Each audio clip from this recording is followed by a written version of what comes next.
because there is going to be a pretty sizable delay, you'd imagine. Yes, Rinaldi well out of position in terms of his qualifying performance, all the way down in 14th place. So he might be one of the riders more grateful for this at the moment. Although we do anticipate that any rider who's behind, when the poor weather continues, is going to be the rider who receives the least benefit, as it were. The rider with clear visibility in front of them will be the most grateful, although they will also be the first rider to encounter the puddles.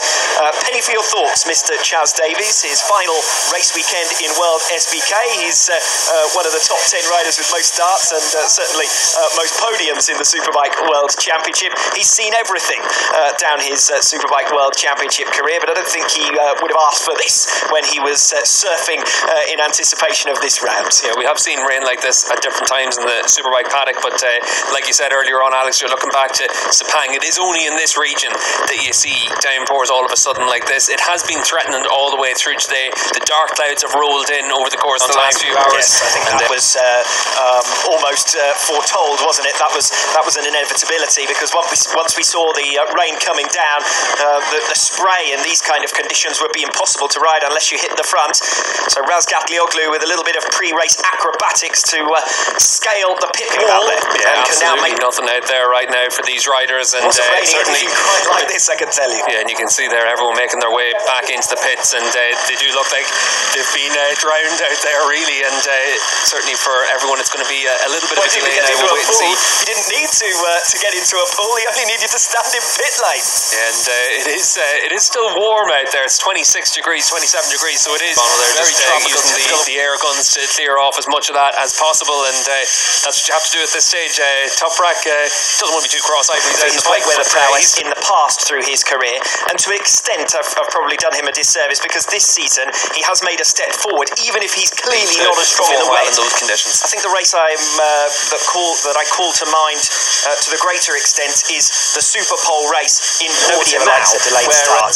But I tell you what, we've wished for this, haven't we, Steve? So we can't complain about it now, and let's hope we do get a wet race. It adds an extra little bit of spice. Well, we've had spice all the way through the season, and you can see there for Garrett comes down here, Alex, speaking to our colleagues who came to the circuit much in advance of the round to prepare everything behind the scenes in order for this race to take place. This circuit was inaugurated, let alone raced on. This the first race weekend here, and they were all saying, I tell you what, when it rained for 24 hours, and you were practically getting Noah's Ark out. Yeah, and certainly they'll go 2 by 2 on the way back into the pit boxes, but for all the riders and the teams, this is where it becomes a real challenge, because you do need to keep calm, you do need to keep cool, you do need to make sure that you're ready to go at a moment's notice.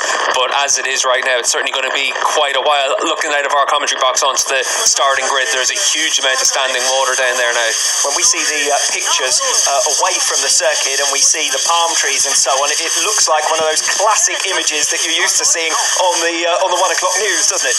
Yeah, and I think Michael Fish might have been around as well just to give the weather forecast. He's swimming out there. It's definitely going to be a case for all of these teams and riders trying to see what's going to happen, because obviously enough here at this part of the world, around about 6 o'clock you do tend to get very dark, so you'll run out of light very quickly on situation. Yeah, we'll have to wait and see what will happen from the conditions. Obviously organisers are going to want to make sure that we're able to have the 3 Superbike races of the World Championship to be decided. It's been a thrilling campaign all the way through. You can see the safety car out on track now. They're trying to assess just how much standing water there is. Just look at the pictures, they speak for themselves. Yes, it's more of an unsafety car at the moment, isn't it, as it makes its way around the circuit. 4.3 kilometres of Olympic-sized swimming pool. Yeah, huge amount of standing water out there, and that just goes to show just how difficult it's going to be, because the rain hasn't stopped. It's still coming down hard. You can hear it over the microphones out on the ambient cameras and the mics out there, so huge amount of rain still falling down at this stage.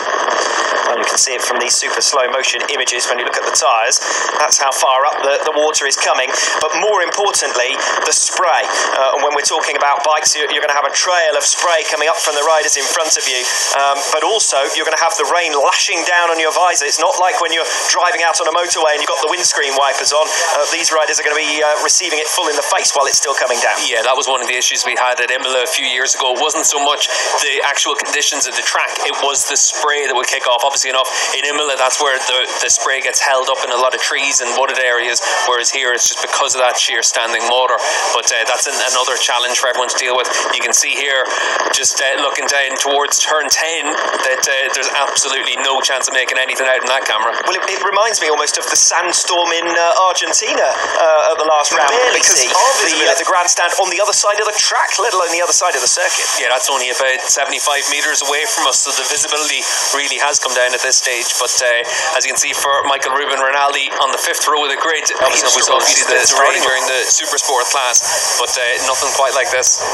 Yes, doesn't look good at the moment, does it, to go racing this afternoon, as Tom Sykes pretends to be squeezing the moisture out of his gloves. So that's because he was the last rider still making his way round on the track. He's keen to remain in the Superbike World Championship.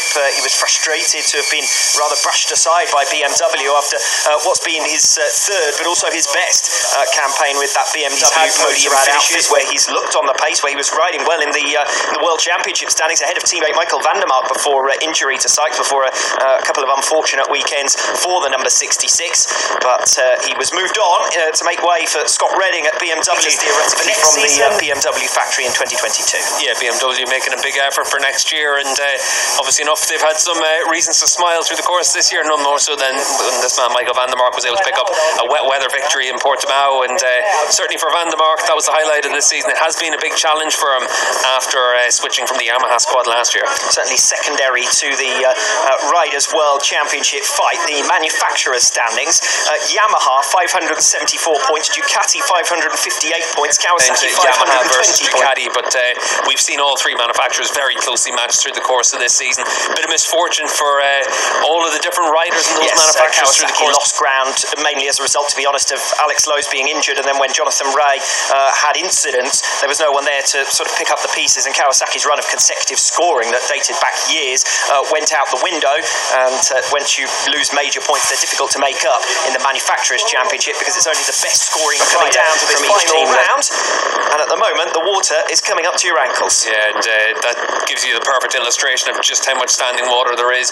That's probably on the outside of it is right now. It's definitely a little bit of time to get yourself cooled off at this stage for some of the Super Sport riders. Well, every reason to enjoy himself, Mr. Dominic Egerton, the 2021 World Champion, and they're not going to get back there anyway in these conditions, when you can just stand in the middle of the pit lane and have a wash there. Yeah, and Tommy's been in good form all the way through this season, and nice and relaxed this weekend. He's just after finishing on the podium in the Super Sport race. There were spots of rain for that, but nothing like what we have now. You can see for Toprak, when he made his way to the grid, he was already making his way off it pretty quick. Yes, Emperor Penguin style, almost rushing away, and as I said previously, a little bit of acrobatics. I joked about an Olympic depth swimming pool, but we're getting closer and closer. You saw just from the marshal there, the water up to his ankles. We saw when the safety car was doing it through this season has been tremendous. You can see for doesn't stop us from offering some conjecture, though, does it? It might be above our pay grade, but it won't stop us from passing comments, as Toprak Razgatlioglu gives a little bit of an extra dousing to Jules Cluzel. Well, I said previously I wanted to know where Cluzel had managed to get to. The number 16 tattoo on his back gives it away, if nothing else.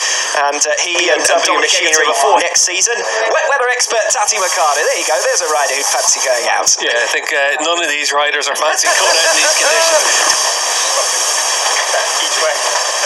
Out on slick tyres to get to the grid, and that definitely would have been a hairy ride for him as he made his way back around. And he was just saying that, but also the weather not easing up to any great extent. Yeah, and there are a lot of dark clouds still in the area where the weather's been coming from, so that is the challenge. And you can see there for Jonathan Ray just giving Jake his son there a little bit of good luck for and you can see there Sarah from Yamaha. That must be off the duck at this stage, making its way down pit lane.